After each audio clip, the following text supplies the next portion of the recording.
বিমানবন্দর হয়ে আব্দুল্লাপুর, ধৌর আশুলিয়া দিয়ে বাইপাইল। বলতে গেলে ঢাকার দুই প্রান্তকে এক করতে তৈরি হচ্ছে গতির নতুন পথ।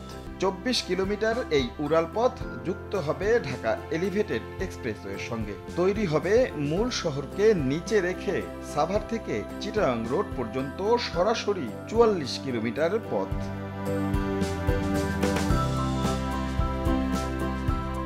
এই প্রকল্প হলে থাকবে না ধৌর আশুলিয়ার বর্তমান সড়ক, তৈরি হবে নতুন উড়াল পথ।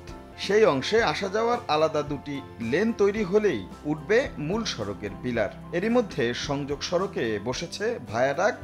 লক্ষ্য আসছে বছরেই এই বাইপাস রোড দুটি খুলে দেয়ার। যে দুটো 2 লেন ব্রিজ আছে ধৌর থেকে আশুলিয়া পর্যন্ত, এটা আমরা আগামী মার্চ মাসের মধ্যে কমপ্লিট করব এবং তখন যে অ্যাট গ্রেডের যে গাড়িগুলি এখান দিয়ে চলাচল করবে, তারপরে আমরা এখানে মূল যে ব্রিজটা আছে সেটার বাকি কাজগুলো করব।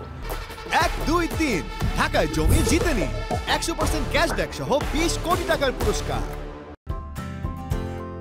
এদিকে আব্দুল্লাপুর অংশেও একে একে উঠতে শুরু করেছে এক একটি পিলার। আবার যেখানে পিলারের কাজ শেষ সেখানে বসানো হয়েছে গার্ডার।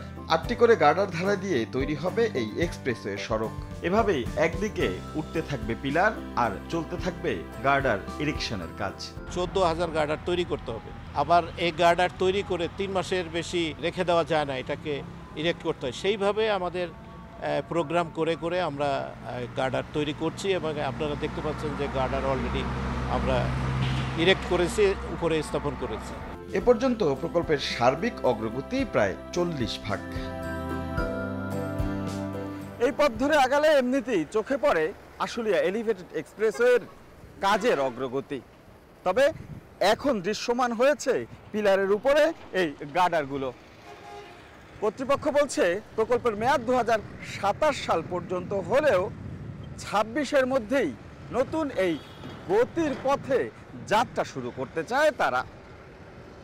রাশেদ লিমন, সময় সংবাদ, ঢাকা।